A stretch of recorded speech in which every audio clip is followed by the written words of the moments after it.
Hello, dear student. This is Anshuman sir, and this is our lecture number 2.5 of the chapter 2. Uh, and today we are going to discuss some important fact, that is the abbreviation in the power of 10. Dear student, this topic is too important because अब आप आगे जितने भी classes में जाओगे इनका use आपको करना पड़ेगा। पिछली क्लासेस में आप करते आए हैं, लेकिन इसको एक बार हम ब्रीफ में देख लेंगे। तो हम किस तरह से बड़ी या छोटी वैल्यूज़ को 10 की पावर में रिप्रेजेंट करते हैं, इसको आज हम समझेंगे और उसको हम कहते क्या हैं, राइट। तो ये आज हम डिस्कस करने वाले हैं। तो मेन टॉपिक हमारा यही है, that is the abbreviation of the power of 10। So dear student, in order to write the very large and very small quantities, कभी कभी हमारे पास बहुत बड़ी क्वांटिटीज़ मिल जाती हैं हमें, और कभी कभी हमको बहुत छोटी क्वांटिटीज़ मिलती हैं। तो उसको हम 10 की पावर में कैसे रिप्रेजेंट कर सकते हैं, and today will be see, इसको हम देखेंगे। एंड कॉम्पैक्टली इसको हम क्या करना चाहते हैं, एक बार फिर से हम इसको पढ़ लेते हैं। In order to write the very large and very small quantities compactly sometime we use the certain prefix. हम कुछ प्रीफिक्स यूज़ करते हैं या सफिक्स यूज़ करते हैं। प्रीफिक्स यहाँ पे इसको कहेंगे क्योंकि पहले ही लगाते हैं।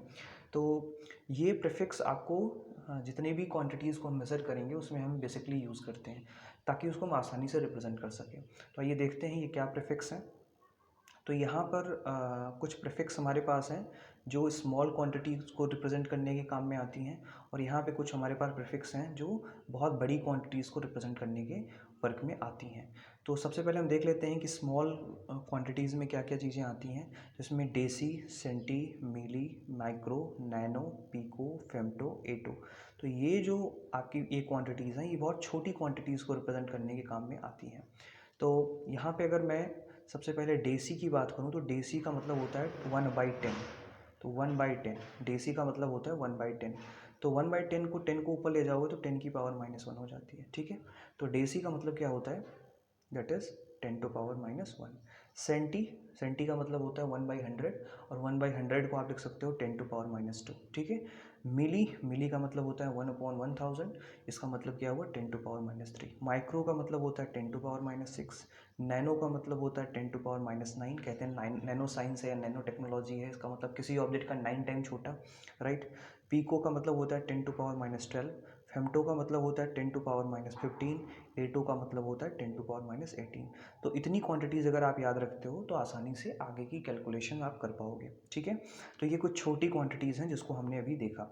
अब हम कुछ बड़ी क्वांटिटीज़ को देखते हैं। अगर आपके पास को बहुत बड़ी वैल्यूज़ हैं तो उसको हम कैसे रिप्रेजेंट करेंगे। तो सबसे पहला है आपका डेका। तो अगर कोई भी 10 की पावर 1 में कोई चीज़ अगर आपको लिखनी है तो उसे हम डेका कहते हैं। हेक्टो, हेक्टो का मतलब क्या हुआ 10 टू पावर मतलब 100, इसको हम 10 टू पावर 2 लिख सकते हैं। किलो, आप केजी में मेज़र करते हो, किलोग्राम कहते हो या किलो कहते हो, तो किलो का मतलब हुआ आपका 10 टू पावर 3, है ना, मतलब 1000।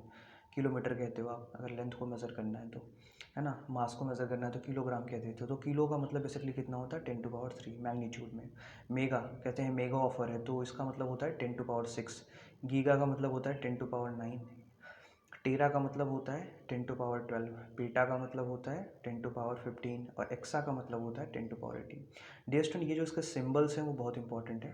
तो एग्ज़ाम में क्वेश्चन में जो वैल्यूज़ दी जाती हैं इन्हीं सिंबल के थ्रू दी जाती हैं। जैसे मैंने लिखा 5 मेगा बाइट, आप यूज़ करते हो मेगा बाइट, तो मेगा का मतलब क्या हुआ 5 इंटू 10 टू पावर 6, राइट। इसी के लिए हमने कहा कि माइक्रो चिप है, तो माइक्रो चिप का मतलब 10 टू पावर -6 छोटी चिप है, ठीक है। तो ये इसके सिंबल्स भी आपको आने चाहिए। तो इसको डेसी को डी से, सेंटी को सी से, मिली को एम से, स्मॉल एम से, माइक्रो को म्यू से, ये साइन म्यू यू की तरह बनता है, थोड़ा सा यहाँ पे टेढ़ा कर देते हैं इसे हम।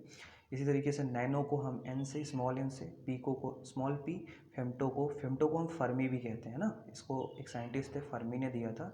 जो न्यूक्लियर की साइज़ होती है वो फर्मी लेवल की होती है। किसी एटम के अंदर जो न्यूक्लियस होता है उसकी साइज़ होती है वो फर्मी लेवल की होती है, ठीक है। इसके बाद एटो, एटो को हम जो है एटो को हम 10 टू पावर 80 कहते हैं, इसको स्मॉल ए से रिप्रेजेंट करते हैं। इसी तरीके से मैं डेका की बात करूँ तो इसको डी ए से, हेक्टो को हमें स्मॉल एच से, किलो को स्मॉल के से, मेगा को कैपिटल एम से, गीगा को कैपिटल जी से, टेरा को स्मॉल टी कैपिटल टी से, पेटा को पी से, और एक्सा को ई से, ठीक है। तो ये प्रीफिक्स आपको याद होने चाहिए, आपको ये रटे होने चाहिए, ताकि जब भी कोई क्वेश्चन आए आप आसानी से उसे कर पाओ। इसके लिए हमने कुछ एग्जांपल्स लिए हैं। तो इस एग्जांपल के लिए सबसे पहले मैंने आपको समझा दिया है कि अगर मान लो कि कोई क्वांटिटी है एक्स और उसकी पावर n है, तो 1/x टू पावर n है, और इसकी पावर को आप डिनोमिनेटर से नोमिनेटर में ले जा रहे हो, मतलब इसको आप पावर्स में लिखना चाहते हो, तो ये पावर क्या हो जाएगी, माइनस हो जाएगी। ये छोटी क्लासेस से पढ़ते आए हो आप, ठीक है। अब इसमें मैंने एक एग्जांपल लिया है, जैसे आपके पास एग्जांपल है 0.000013 सेकेंड, ये है आपके पास 0.000003 सेकेंड, ये है आपके पास। इसको आपको पावर में लिखना है, तो देखिए अगर मैं इस पॉइंट को ध्यान से समझिएगा। अच्छा, एक इम्पॉर्टेंट चीज़, ये वाली डायरेक्शन को आप राइट मानते हैं और ये वाली डायरेक्शन को आप लेफ़्ट मानते हैं, यही तो होता है ना। ये आपका राइट हो गया और ये आपका लेफ़्ट हो गया। तो जब भी किसी भी पॉइंट को, है ना, किसी भी पॉइंट को आप राइट डायरेक्शन में ले जाते हो तो इसकी पावर 10 माइनस में जाती है ना, इसकी पावर किस में जाती है, माइनस में जाती है। और इसी तरीके से जब इसे लेफ़्ट में ले जाते हो तो उसकी पावर कैसी जाती है, पॉजिटिव जाती है। तो इस बात को आप समझते रहेंगे। जब भी आप पावर को राइट में ले जाओगे तो वैल्यू नेगेटिव होगी, पावर नेगेटिव होगी, और जब भी वैल्यू को आप जो है लेफ़्ट साइड में ले जाओगे, बाईं तरफ ले जाओगे, तो वैल्यू पॉजिटिव होगी। अब इसको देख लीजिए थोड़ा सा, तो ये है आपके पास। अब हमें इस पॉइंट को जो यहाँ पे है इसको मुझे यहाँ पे लाना है, ठीक है। तो मैं कितने डिजिट इधर लेकर के आ रहा हूँ, 1 2 3 4 5 6 डिजिट में इस पॉइंट को इधर की तरफ ले आ रहा हूँ। ध्यान से समझिए, इस पॉइंट को मैं यहाँ पे लाना चाहता हूँ, तो मैं 6 प्लेस क्या कर रहा हूँ इधर की तरफ, प्लेस वैल्यू और फेस वैल्यू आप जानते हैं। तो 6 प्लेस मैंने इधर की तरफ क्या किया, डिस्प्लेस किया। तो मैंने इसको क्या लिख दिया, 3 इंटू 10⁻6, राइट। अब 10⁻6 को क्या लिख सकते हो, माइक्रो सेकेंड, तो हमने इसे क्या लिख लिया, माइक्रो सेकेंड लिख लिया। आई होप ये बात आपकी समझ में आ गई होगी, ठीक है। इसी तरीके से आपके पास एक क्वांटिटी ये है 143,000, ये है मीटर।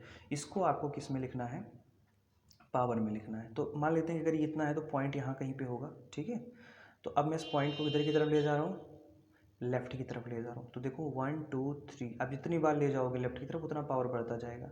मान लीजिए मुझे पॉइंट यहाँ लगाना है तो 10⁻3 हो जाएगा, और अगर मुझे पॉइंट यहाँ पे लगाना है तो ये 5 डिजिट हमने इधर दे दिए तो 10⁻5 हो जाएगा। देखिए हमने क्या लिख लिया, 1.43 इंटू 10⁻5, है ना। अब ये इंपॉर्टेंट चीज़ है। अच्छा, अगर मैं मान लो कि अब इसको मैं इधर ले आ रहा हूँ, है ना, इधर ले आऊँगा तो ये पावर कम होगी ना, माइनस में कम होगी तो माइनस हो जाएगी। 2 डिजिट इधर लाऊंगा तो ये इतना हो जाएगा 1/4 10⁻3, और 10⁻3 को किलो कहते हो तो ये हो गया आपका 143 किलोमीटर। तो देख लीजिए किस तरह से हमने पावर को कन्वर्ट करके इसको कन्वर्ट कर दिया। आई होप ये समझ में आ गया होगा। अब इसमें एक इंपॉर्टेंट नोट है जो आपको पता होना चाहिए। इसमें ये है कि हम कभी भी डबल प्रीफिक्स यूज़ नहीं करते हैं। इसकी लिमिटेशन है कि जब भी आप इस तरह के क्वेश्चंस को करोगे तो कभी भी इसमें डबल प्रीफिक्स आप यूज़ नहीं करोगे, बिकॉज ये गलत हो जाएगा। जैसे मान लो कि कोई क्वांटिटी ऐसे लिखी है 1.3 इंटू 10⁻6 मीटर ऐसे लिखी हुई है, आप इसको मेगा किलोमीटर नहीं लिख सकते। मेरी बात समझ पा रहे हो आप, इसे मेगा किलोमीटर आप नहीं लिख सकते या मेगा मीटर नहीं लिख सकते, ठीक है। यहाँ एम सिंबल का यूज़ हम नहीं करेंगे, बिकॉज ऑलरेडी इसमें 10 टू पावर में लिखा हुआ है ना। अगर ये वैल्यू ऐसे दी हुई होती तब तो आप लिख सकते थे, लेकिन अगर कोई वैल्यू ऑलरेडी 10 की पावर में दी हुई है और उसके साथ मेगा गीगा कुछ नहीं लगा है और जो भी यूनिट लगा हुआ है वही सही होगा, ठीक है। तो ये चीज़ आप समझते रहोगे, कन्वेंसली ये सही नहीं होगा। आप इसे 1.3 मेगा मीटर नहीं लिख सकते, ठीक है। ये चीज़ है, थोड़ा सा जानते रहिए इसको। और एक इम्पॉर्टेंट चीज़ है, जैसे आपके पास ये किलोमीटर है तो इस किलोमीटर को आप इस तरह से नहीं ले सकते 3 मिली। मिली का मतलब होता है 3 माइक्रो मेगा किलोमीटर, ऐसा नहीं लिख सकते। माइक्रो का मतलब 6 और मेगा का मतलब +6। अब आप कहोगे ये तो कैंसिल हो गया, वैल्यू बात वही हुई, लेकिन आप इसको इस तरह से नहीं लिख सकते हो। 3 किलोमीटर को आप 3 माइक्रो मेगा किलोमीटर नहीं लिख सकते हो, मतलब एक से ज़्यादा बार आप प्रीफिक्स का यूज़ नहीं कर सकते हो। आई होप ये समझ में आ गया होगा। तो डियर स्टूडेंट, ये छोटा सा लेक्चर आपके लिए है। आई होप ये मेरी बात आप समझ पाए होंगे, और ये एब्रिविएशन पावर के 10 में कैसे होता है ये भी क्लियर हो गया होगा आपको, ठीक है। आप लोग थोड़ा सा पढ़ाई स्टार्ट कर दें, जो भी आपको लेक्चर्स दिए जा रहे हैं उसको आप प्रॉपर वे में देखिए। मैं देख रहा हूँ व्यू बहुत कम आ रहे हैं, आप लोग देख नहीं रहे हैं वीडियोज़। हम लोग